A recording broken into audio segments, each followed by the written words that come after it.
ಅಸ್ಸಲಾಮುಅಲೈಕುಂ ವರಹಮತುಲ್ಲಾ. ಮಂಚು ರಾಹತಲ್ಲಿ ಮಂಚು ನಾನು ಅಸ್ರಫ್ ಉಸ್ತಾದ್ ಗೊತ್ತಾಯ್ತಾ.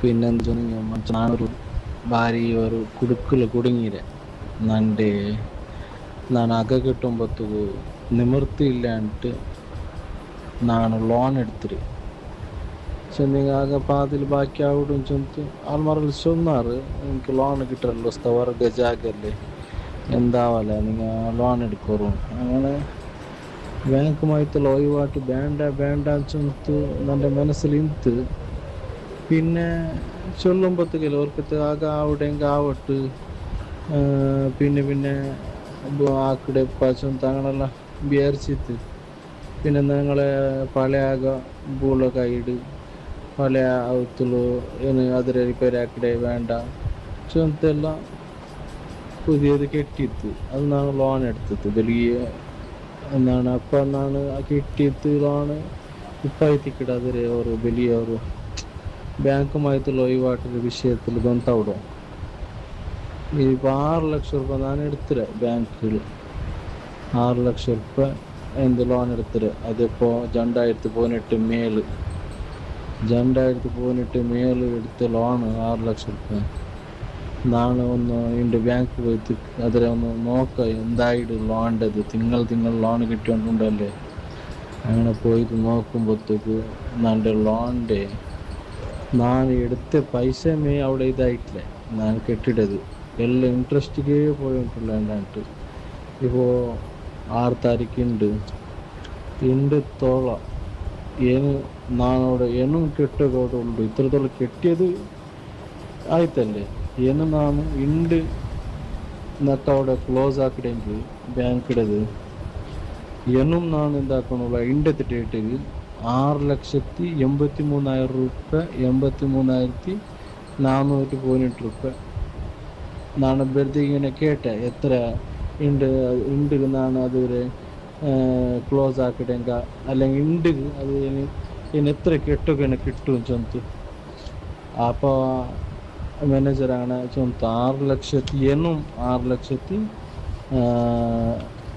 ലക്ഷത്തി അതെ ഞാൻ ഇപ്പോൾ ചെന്ന് 6,83,418 രൂപ എന്നും നക്ക് എന്താക്കണം കെട്ടൊക്കെ അത് ഉണ്ടാവുകയാണ്. അത് 30 ವರ್ಷത്തേದೂടെ 300 ತಿಂಗಳು. അങ്ങനെ നാണിപ്പോൾ വായിസ് നിൽക്കിയുടെ കാരണം നൻ്റെ ഈ ലോണിൻ്റെ വിഷയത്തിൽ ആരെങ്കിലും ഒരാൾ നിൻ്റെ ക്യാരഫുൾ ചെന്നെങ്കിൽ നാണങ്ങൾക്ക് നാണെന്താക്കട്ടെ എൻ്റെ ഡോക്യുമെൻറ്റ്സ് എല്ലാം ബാങ്കിലതൊന്നും എൻ്റെ ഒന്ന് ബച്ചവാക്കിയിടെങ്കിൽ ನಾನು ಡಾಕ್ಯುಮೆಂಟ್ಸ್ ನಂಡೆ ಎಲ್ಲ ಅಂಗಲ ಕೈಲಿ ಒರಿಜಿನಲ್ ಕೊಡ್ತಿತ್ತು ತಿಂಗಳಿಗೆ ഒരു ಅಮೌಂಟ್ ಅಂಕು ನಂದು ಸಂಬಳ ನನಗೆ എനിക്ക് ಗೊತ್ತುಂಟಲ್ಲ ಉಸ್ತಾದಮಾರ ಸಂಬಳ 1,000 ಸಂಬಳ ಅದೇ ಕಂಡು ಸರಿ 5 ചിലർ 20 ತಿಂಗಳಿಗೆ ಇಡಬಹುದು ಅದೆಲ್ಲ ನನಗೆ കുറേ ടൈമിൽ കുറവല്ലേ. അങ്ങനെ ನಾನು ഇത് ബാങ്കിലതൊന്നും എൻ്റെ ബച്ചവാക്കി പിന്നെ ആണെങ്കിൽ ನಾನು ഇൻഷാല്ലാ തിങ്ಗಳಿಗೆ ഇത്രയും കൊണ്ട് ചില ആൾമാർ കാസ് എല്ലാം അങ്ങനെ ഓരോ ഹെൽപ്പ് ആണ് നിങ്ങളെ ನಾನು മുന്നോളെ നക്ക് കിർസ മൻസ്റ്റു എല്ലാവർക്കും ഹെൽപ്പ് ആക്കിയിട്ട് ആൾമാർ രഹസ്യമായിട്ടും എല്ലാ നിലക്കും ഉപകാരം ആക്കിയിട്ടല്ലേ. അപ്പോൾ നക്ക് നിൽക്കും വായിസ് രചനത്ത് ഒരു മനസ്സായിട്ട് അങ്ങനെ ഇതിക്ക് എന്ത് സൊല്യൂഷൻ ചൊല്ലുക നിൻ്റെ റീപ്ലൈ അങ്ങനെ ನಾನು വളരെ ആകാംക്ഷയോട് ನಾನು കാത്തോണ്ടുള്ള ನಾನು ഇതിൽ ಬಚಾವಾಗണമെങ്കിൽ ನಾನು ಹೆಂಗಣ ಅದು ರೂಟ್ ನಾ ಪಿಡಿಕೋಣು ಸುವರ್ತಿ ಎಲ್ಲ ಕೂಡಿತು ನಾನು ಎಂದಾಕೈತೆ ഞങ്ങളെ ತಿಂಗಳಿಗೆ ನಾನು ಚೊಲ್ಲೆ ಸುವರ್ತಿ ಆದಿದ್ದೆಲ್ಲ ಕೂಡಿದ್ದು ನಾನು ಎಂದಾಕೈತೆ ಫುಲ್ಲಾಕಾತೆ ഇത് ನಾನು ನಕ್ಕೆ എത്രയാവും എത്രയുമോ കാസ് നക്ക് ലക്ഷ നക്ക് അവിടെ ഉണ്ട് ആയത് തീരെപ്പ ചൊന്തു അള്ളാഹു ആലം. അങ്ങനെ എൻ്റെ ഇതിൽ ഒന്ന് ബച്ചവാക്കു ഏതെങ്കിലും ഒത്തേറും ഉണ്ടാകും. അങ്ങനെ ഒന്ന് നാളെ മെസ്സേജ് ഇട്ട് മനസ്സോ ഇൻഷാല്ലാ.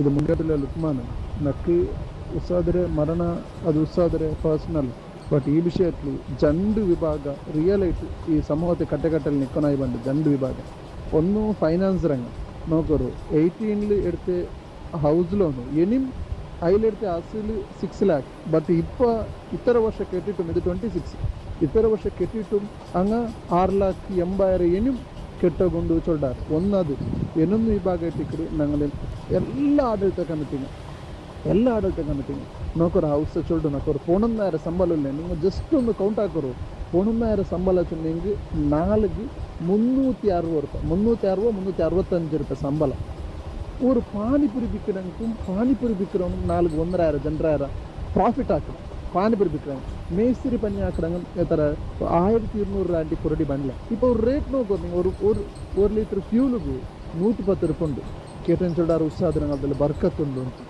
ಅಪ್ಪ ಬಾಕಿಂದಂಗಲ್ದು ನಾನು ಇದೊರು ಅದನ್ನು ಸಮೂಹತ್ತಿಗೆ ஒரு பிரச்சனை ಅಂದ್ರೆ சொன்னீங்க നോക്കറു ഇപ്പോൾ ഇനി പഠിച്ചിട്ട് പാസ്സായിട്ട് ഉസ്താദ്മാർ എന്തമാ ഒരു ಬೇರೆ ಡ್ಯೂಟಿಗೆ പോന്നു ചെന്നിട്ട് പാൻസെറ്റ് ഇട്ടാറുണ്ട് കണ്ടെങ്കിൽ അതിരെ ഈ സമൂഹം എത്ര ഒരു അങ്ങനെ ഒരു ആരോഗ്യ സ്ഥാനത്തിൽ നിപ്പാട്ടുണ്ടെങ്കിൽ എന്തിരമേ പഠിച്ചിട്ട് നിങ്ങൾ പാൻസെറ്റ് ഇട്ടേമാ എന്തിരെ അങ്ങനെ മേലിക്കുള്ളവർക്ക് എത്ര ഉള്ളാറ് ഉസ്താദ്മാർ ചെന്നെങ്കിൽ ഗുലാമഗിരി ആക്കണം കണ്ട് പേടിച്ചങ്ങുള്ളാർ എത്രമാ ആൾമാർ നോക്കറു പെർ ഡേ ഒരു നാളിക്ക് ഈ 2026 പെർ ഡേക്ക് ഒരു ഉസ്താദ്മാരുടെ കമായി 365 ರೂಪಾಯಿ ಅಂತ ಆಗಿ நீங்கள் ஜஸ்ட் திங்க் ஆக்கும் ஒரு உத்தரம் ஒரு பிலோ பாவர்ட்டி லைன் தாண்டி கீழே ಅದಕ್ಕೆ ಕೀಳಾയിട്ടുಳ್ಳಾರು ಅಪ್ಪ ಇದಕ್ಕೆ ಆರು ಉತ್ತರ ಒಂದು ಸೈಡ್ಲಿ ಫೈನಾನ್ಸ್ ಆಗಲ್ಲ ಟಾರ್ಚರ್ ಅದು ಓಕೆ ಇನ್ನೊಂದು ಸೈಡ್ಲಿ ಇದಕ್ಕೆ ಆರು ಜವಾಬ್ದಾರಿ ಎಲ್ಲರೂ ತಿಂಕ್ ಹಾಕಂಡು ഞങ്ങളെ മക്കളെ കോളേജിൽ സ്കൂളിലെ ഫീസ് എത്ര ഞങ്ങളെ ഔത്തെ റേഷൻ എത്ര ಮಂತ್ಲಿ എത്ര റേഷൻ ഇട്ട EMI എത്ര ഔത്തെ ರೆಂಟ್ ಎತ್ತರ ಇದೆಲ್ಲ ನಂಗೊಂದು ಕ್ಯಾಲ್ಕುಲೇಟ್ ಹಾಕಿ ನೋക്കി ಹಿಂಗೆ 11,000 ರೂಪಾಯಿ ಉಂಟು 11,000 ರೂಪಾಯಿ ಮೋಸ್ತೀನಿ ಕತ್ತೀಬುಗ್ ಯಾರಕ್ಕೆ ಯಾರು ಹಿಂಗೆ 16,000 ರೂಪಾಯಿ ಹಿಂಗೆ ಹಿಂಡುತ್ತೋಲ್ಲ ಸಂಬಳ ಯಾರು ಹಾಕೊಂತ ಏದು ಉಸ್ತಮಾರ್ ಸೈಕ್ ಹಾಕಿಟ್ಲೆ ഏത് ഉസ്താമാർ ഞങ്ങൾ സംബളം തന്നില്ല ഞങ്ങൾ മക്ക പഠിപ്പാട്ടില്ല ചെന്നില്ല റായത്തെ പ്രസിഡന്റും പിന്നെ സെക്രട്ടറി ഇത്തരമാ ಗುಲಾಮರ ಮೇಲೆ ಟ್ರೀಟ್ ಆಗ್ತಾರೆ ರಾಯತರು ಪ್ರೆಸಿಡೆಂಟು ರಾಯತರು ಸೆಕ್ರೆಟರಿ ರಾಯತ ಆಡಳಿತ ಕಮಿಟಿ ಉಸ್ತಾದ್ ಮಾರಿ ಗುಲಾಮರ ಅಂತ ಯಾರು ಟ್ರೀಟ್ ಆಗ್ತಾರೆ ಫೋರ್ಮೆ ಬರ್ಮೆಂಟ್ ಅದೇ ಉಸ್ತಾದ್ ஒரு ಪ್ಯಾನ್ ಸರ್ಟಿಫಿಕೇಟ್ ಎವಡ ಹೆಂಗೆ ಪರ್ತವ್ರು ಬೇರೆ ಡ್ಯೂಟಿಗೆ ಹೋಯ್ತಂಟ ಹೆಂಗೆ ಈ ಸಮೂಹ ಆ ಉಸ್ತಾದ್ರೆ ಕಾಂಡ ರೂಪನೇ ಬೇರೆ ನೋಕರ್ಲ ಅವನು ಪಡ್ಚ ತಕ್ಕ ಅವನು ಇಲ್ಲ ಏನಂದ್ರೆ ಚೊಡ್ಡಾರು ಇಪ್ಪ ಆರು ಅದಕ್ಕೆ ಜವಾಬ್ದಾರಿ ಇದಕ್ಕೆ ಆರು ಜವಾಬ್ದಾರಿ ஒரு உஸ்தாத்மாரை சம்பளத்தை விஷயத்தை எத்தனையோ சொன்னீங்க ஒரு 15,000 ರೂಪಾಯಿ ಸಂಬಳ ಕೊಡ್ಕೋ ಉಸ್ತಾದ್ಮಾರೆ ಸಂಬಳ ಕೊಡ್ಕೋಗು അതിലും അതിൽ ഓർമ്മ എന്താ എമർജൻസി പോയി സംബಳ കട്ട തെല്ല് അപ്പരിപ്പറ മക്ക ഇങ്ങനെ മക്ക ഫൈലായെങ്കിൽ ഉസ്താദന്മാരെ ബെദ്ലേന് പല്ല് ഹൗസ് തന്നില്ലെങ്കിൽ ഉസ്താദ്മാർക്ക് പറിച്ചല്ല ഇത് ആറ് ಇದಕ್ಕೆ ಜವಾಬ್ದಾರಿ ರಿಯಲಿ ನೀವು ನೋಡ್ರಿ ಇದಕ್ಕೆ ಆರು ಜವಾಬ್ದಾರಿ ನಂಗೆ ಬೆಲೆ ಬೆಲೆ ಸಮಾಜ ಸೇವೆ ಅದು ಎಂದೆಲ್ಲ ಆಕಡ ಬಟ್ ഞങ്ങളെ മക്കൾക്ക് പഠിപ്പാട്ട് ഉസ്താദ്മാരെ ಬಗ್ಗೆ ನಂಗೆ ഒരു തെല്ലും അവരായിട്ടില്ല നോക്കറ ഉണ്ട് ഒരു ഉസ്താദ് നാളെ ഇതേ സിറ്റുവേഷനിൽ എത്രമാ ഉസ്താദ്മാർ അങ്ങനെ സബറും അങ്ങനെ ഒരു ഇസ്സത്തും അങ്ങനെ ഒരു ഈമാനും കാത്തിട്ട് എത്രമാ ടോർച്ചർ അനുഭവിച്ചുകൊണ്ടിരിക്കുവാറല്ലേ ಇದಕ್ಕೆ ಆರು ಉತ್ತರ ಚೊಲ್ಲೋಣ ನಂಗೆ ಪ್ರತಿ ಓರೋರ್ತನ ಇದಕ್ಕೆ ಉತ್ತರ ಚೊಲ್ಲೋ. ಅಸ್ಸಲಾಮು ಅಲೈಕುಂ ವರಹಮತುಲ್ಲಾಹಿ ವಬರಕಾತು. ಪ್ರೀತಿಯ ಬಂಧುಗಳೇ, ಗುರುಪುರ ಸೇತುವೆಯ ಅಡಿಯಲ್ಲಿ ಉರ್ಮನೆಯ ಅಶ್ರಫ್ ಮಾಲಿಕಿ ಉಸ್ತಾದರ ನಿರ್ಜೀವ ದೇಹ ತೇಲಿ ಬಂದಾಗ ಇಡೀ ಕರಾವಳಿಯೇ ಕಣ್ಣೀರಿಟ್ಟಿತ್ತು. ಆದರೆ ಬದುಕಿದ್ದಾಗ ಅವರ ಒಳಗಿನ ತಲ್ಲಣವನ್ನು ಕೇಳುವವರು ಯಾರೂ ಇರಲಿಲ್ಲ ಎಂಬ ಕಹಿ ಸತ್ಯ ನಮ್ಮನ್ನು ಇವತ್ತು ಬೆತ್ತಲೆಯಾಗಿಸಿದೆ. ಇಸ್ಲಾಮಿನಲ್ಲಿ ಆತ್ಮಹತ್ಯೆ ಮಹಾಪಾಪ ಹೌದು. ಅಲ್ಲಾಹನು ಪವಿತ್ರ ಕುರ್ಆನ್ನಲ್ಲಿ ಸ್ಪಷ್ಟವಾಗಿ ಹೇಳಿದ್ದಾನೆ, ವಲಾ ತಕ್ತುಲೂ ಅನ್ಫುಸಕುಂ ಇನ್ನಲ್ಲಾಹ ಕಾನ ಬಿಕುಂ ರಹೀಮ.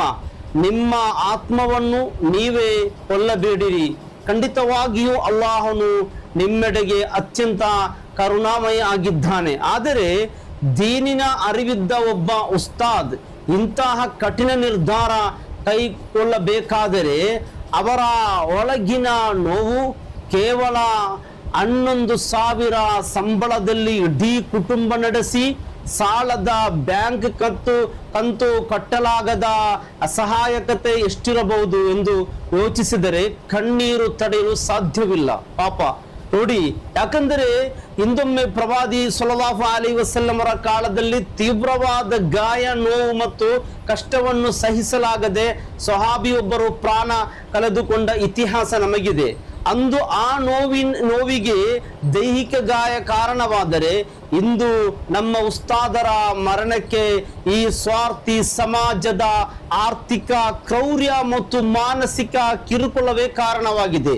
ಪ್ರತಿಯೊಬ್ಬ ಉಸ್ತಾದರಿಗೂ ಎಲ್ಲರಂತೆ ಬದುಕಬೇಕೆಂಬ 100 ಆಸೆಗಳಿರುತ್ತದೆ.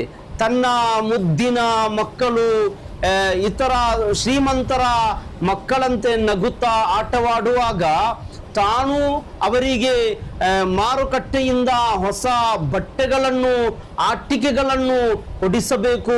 ರಂಜಾನ್ ಪೆರ್ನಾಲ್ ಬಂದರೆ ಇಡೀ ಕುಟುಂಬಕ್ಕೆ ಹೊಸ ಬಟ್ಟೆ ತರಲು ಕೈಯಲ್ಲಿ ಹಣವಿಲ್ಲದೆ ಅಂಗಡಿಯವನ ಮುಂದೆ ತಲೆ ತಗ್ಗಿಸಬಾರದು. ವರ್ಷಕ್ಕೊಮ್ಮೆ ಆದರೂ ನೋಡಿ, ಹೆಂಡತಿ ಮತ್ತು ಮಕ್ಕಳನ್ನು ಪ್ರವಾಸಕ್ಕೆ ಕರೆದೊಯ್ದು ಬದುಕಿನ ಸಂತಸದ ಕ್ಷಣಗಳನ್ನು ಹಂಚಿಕೊಳ್ಳಬೇಕು. ಬಾಡಿಗೆಯ ಅಥವಾ ಮುರಿದು ಬೀಳುವ ಮನೆಯ ಕತ್ತಲೆಯಿಂದ ಹೊರಬಂದು ತನ್ನದೇ ಆದ ಪುಟ್ಟದೊಂದು ಸುಂದರವಾದ ಸೂರಿನಡಿ ನೆಮ್ಮದಿಯ ನಿಟ್ಟುಸಿರು ಬಿಡಬೇಕು. ಪ್ರತಿ ತಿಂಗಳು ದಿನಸಿ ಅಂಗಡಿಯವನ ಮುಂದೆ ಕೈ ಚಾಚಿ ಸಾಲ ಕೇಳುವಾಗ ಆಗುವ ಅಪಮಾನದಿಂದ ಮುಕ್ತಿ ಹೊಂದಬೇಕು.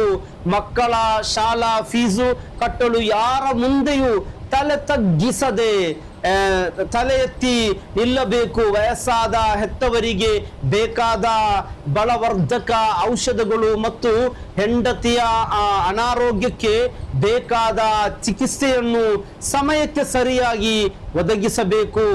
ಸಮಾಜದಲ್ಲಿ ಎಲ್ಲರಂತೆ ಗೌರವದಿಂದ ಬದುಕಬೇಕು ಎಂಬ ಅದೆಷ್ಟೋ ಸುಂದರ ಆಸೆಗಳು, ಕೋಟಿ ಕೋಟಿ ಕನಸುಗಳು ಅವರ ಕಣ್ಣುಗಳಲ್ಲೂ ಇರುತ್ತದೆ. ಆದರೆ ಸಿಗುವ ಅಲ್ಪ ಸಂಬಳದಿಂದ ಆ ಎಲ್ಲಾ ಕನಸುಗಳನ್ನು ಜೀವಂತವಾಗಿಯೇ ಕಮರಿ ಹಾಕಿ ಸಮಾಜದ ಮಕ್ಕಳಲ್ಲಿ ನೈತಿಕತೆ ಮತ್ತು ಧಾರ್ಮಿಕ ಮೌಲ್ಯಗಳನ್ನು ತುಂಬಲು ಅವರು ದಿನವಿಡೀ ಕಷ್ಟಪಡುತ್ತಾರೆ. ದಿನ ಒಂದಕ್ಕೆ 800ರಿಂದ 1000 ರೂಪಾಯಿ ದುಡಿಯುವ ಸಾಮಾನ್ಯ ಕಾರ್ಮಿಕರಿಗಿಂತಲೂ ಕೀಳಾಗಿ ತಿಂಗಳಿಗೆ 10-15 ಸಾವಿರ ಜುಜುಬಿ ಸಂಬಳ ನೀಡಿ ಅದರಲ್ಲಿ ಬರ್ಕತ್ತಿರುತ್ತದೆ ಎಂದು ಸಬೂಬು ಹೇಳುವ ಜಮಾತ್ ಕಮಿಟಿಗಳು ಮತ್ತು ವಕ್ಫ್ ಹಣವನ್ನು ಹಿಡಿದಿಟ್ಟು ವಂಚಿಸುವ ವ್ಯವಸ್ಥೆ ಇವತ್ತು ನಾಚಿಕೆಯಿಂದ ತಲೆ ತಗ್ಗಿಸಬೇಕಾಗಿದೆ. ನೋಡಿ, ಪ್ರವಾದಿ ಸಲ್ಲಲ್ಲಾಹು ಅಲೈಹಿ ವಸಲ್ಲಂ ಅವರು ಸ್ಪಷ್ಟವಾಗಿ ಆಜ್ಞಾಪಿಸಿದ್ದಾರೆ, ಆತುಲ್ ಅಜೀರ ಅಜ್ರಹು ಕಬ್ಲ ಅನ್ ಯಜುಫ ಅರಕಹು. ಕೂಲಿಯಾಳಿಗೆ ಅವನ ಬೆವರು ಒಣಗುವ ಮುನ್ನವೇ ಅವನ ಕೂಲಿಯನ್ನು ನೀಡಿರಿ. ಆದರೆ ನಾವು ಕೇವಲ ಭಾಷಣಕ್ಕೆ ಮಾತ್ರ ಇಸ್ಲಾಂ ಬಳಸುತ್ತೇವೆ. ಮನೆಯಲ್ಲಿ 15 ಮೊಬೈಲ್ಗಳು ರೀಚಾರ್ಜ್ ಮಾಡಲು 1000 ರೂಪಾಯಿ ಖರ್ಚು ಮಾಡಲು ನಾವು ಮಸೀದಿಯಲ್ಲಿ ಒಂತಿಗೆ 50 ರೂಪಾಯಿ ಏರಿಸಿದರೆ ಜಗಳಕ್ಕೆ ನಿಲ್ಲುತ್ತೇವೆ. ಆದರೆ ಅದೇ ರೀತಿ ಸಂಬಳ ಜಾಸ್ತಿ ಮಾಡಲು ಕೇಳಿದರೆ ಕಮಿಟಿಯವರು ಇಲ್ಲಿ ಫಂಡ್ ಇಲ್ಲ, ಅದು ಇದು ಅಂತ ಹೇಳಿ ಅದು ಆಗುವುದಿಲ್ಲ ಎಂಬ 106 ಕಾರಣಗಳನ್ನು ಕೊಟ್ಟು ಒಳಗಿಂದೊಳಗೆ ರಹಸ್ಯ ಮೀಟಿಂಗ್ ಮಾಡಿ ಉಸ್ತಾದರನ್ನೇ ಮಸೀದಿ ಎಂದು ಕಳಿಸುವ ಹುನ್ನಾರ ನಡೆಸುತ್ತಾರೆ. ಆದರೆ ಅದೇ ಉಸ್ತಾದ್ ಮರಣ ಹೊಂದಿದ ನಂತರ ದೊಡ್ಡ ದೊಡ್ಡ ಭಾಷಣ ಬಿಗಿಯುತ್ತಾರೆ. ಅಯ್ಯೋ, ಉಸ್ತಾದರು ಆತ್ಮಹತ್ಯೆ